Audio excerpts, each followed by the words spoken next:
So aboard ship, what did you do after you got aboard ship?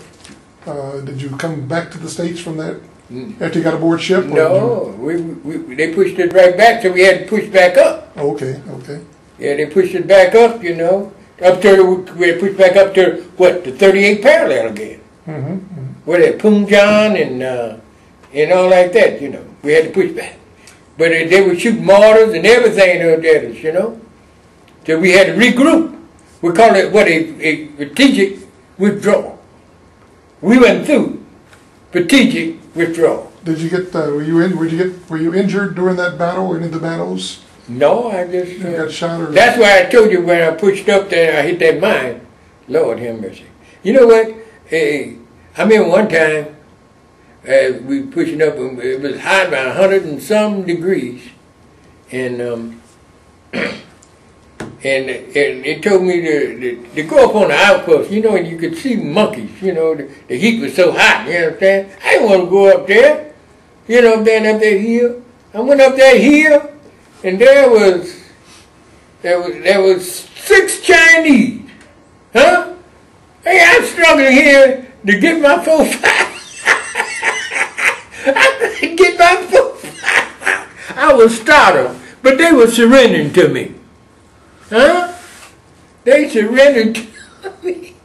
You know, I couldn't get my 4-5.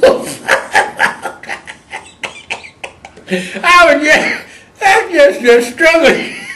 I was just startled, you know. And they had their hands up and they were surrendered. And they had a sack of where it's seated and everything. I come down and give it to the intelligence.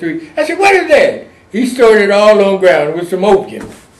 What's what? See, opium, they stayed high off of that stuff because they didn't have too much food, see? And that's where they made them fanatic, huh? Some of them didn't have weapons, you know.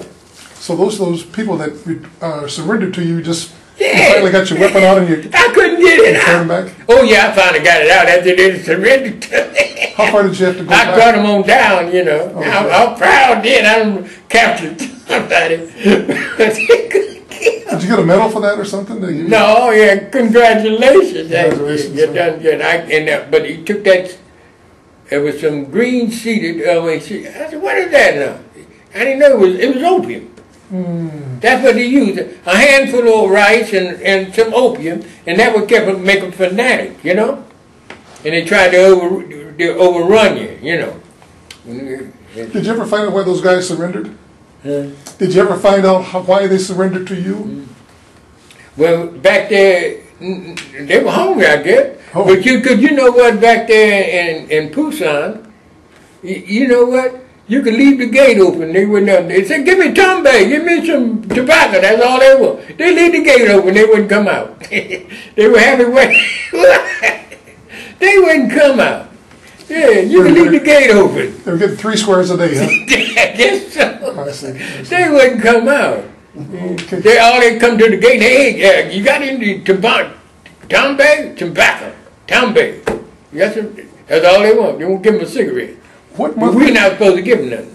At what time did you leave Korea? When did you? Your time was up, and you just time to go. Yes, I was rotated. You know. How many? Through the rotation, you know, because we had the UN forces then, you know, and then we had good rotation. I spent 13 months. In Korea. 13 months. And then you left Korea and you went back to. Yeah. How'd you get back to the States? Fly or did you take a boat? Oh. Ship. Well, they took us by a boat. Yeah, and that's where I went to the artillery. Put me in the artillery. Yeah. For the remaining of my time. So you went. They had me driving one of them half tracks. I told you about that. I drive one of them half tracks. I told them that, listen, you know, with the houses, the 1.5 houses on it, you know, and you got a tractor on it. I told that lieutenant, I said, I can't drive this tractor. I tried to get out of my harness. You know, he like to be one to be first in place, you know, on the field problem. And I'd be out there struggling to get out of my harness, and everybody done got out. And he come back there and say, what's the matter with you? You can't get out of that harness. I said, no. I've been trying to get out of this harness, but it's kind of hard for me to get out. And he said, well, I'll give you a direct order. Get up there and drive that tractor. What do you do that for? I said, sir, I can't drive that tractor. He said, I give you direct order. What do you do that for? I backed that tractor up and that gun jackknifed. And the retriever, he couldn't get it loose. And the company commander just killed us. He was going to say, I'm going to do something with you. I'll go back in the barracks. That retriever couldn't get it loose. They had the cat that thing like... So after, jackknife. that was really something. After you got, how long after you got back to the States were you mustered out of service? Oh, mustered out of service? Oh, I was finished up there and then I re-enlist, you know, and they sent me to Fort Custer. I was up there in Calgary up there, you know. Then they sent me to Fort Bragg. Yeah, I re-enlisted. I waited 90 days. I couldn't find a job. But, you know, I should have waited because they came to my house to give me a job, you know, driving for the VIPs, you know, for the federal government. But I had already re-enlisted. You had already re-enlisted. Yes, and when it sent me. So after you re-enlisted and you were there, how long was your enlistment? For 2 years or 1 year or? 3 years. For 3 years. Yeah. Okay. I tell you, Ralph Wood was up there. You know Ralph Wood? I know Ralph Wood. Lived across the street from me, old Ralph. Yeah, he was a sergeant back then. So you'd gone through Korea. He wouldn't give me a bed. Wouldn't give you a bed. I don't know. I ain't think that guy. I ain't Ralph. Well, tell me this now, Ernest. After you got back to the States and you re-enlisted, you were there 3 more years in the service. Mm-hmm. And yeah, then Fort Bragg. At Fort Bragg. Yeah, 18 Corps Airborne. That used to be Ridgeway. And what kind of work did you do when you were during? Well, I had a pretty good job. I mean, I drove for a while them VIPs around, and well, the company commander liked me pretty well. Okay. And then after made me mail clerk. Had pretty good. After your time, on the second re-enlistment, when that ended, you came back to Detroit and was mustered out of service. Mm-hmm. Where were you mustered? At Fort Wayne, or where did you? Oh, yeah, I think right.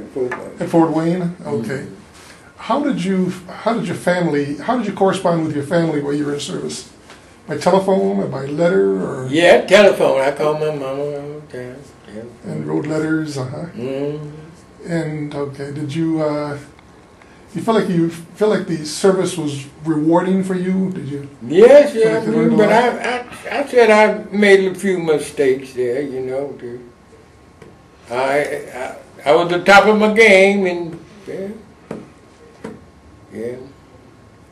But I guess I messed with the wrong. Well, see, the fellas, you know. See, if you do good, it comes back to you. See, you got to keep your nose clean. Mm-hmm. And that's the reason I got busted messing with them. Mm-hmm. But you think you learned a great deal by being in service? Yes, I learned quite a bit, you know. So, life lessons? Yes, sir. In other words, I learned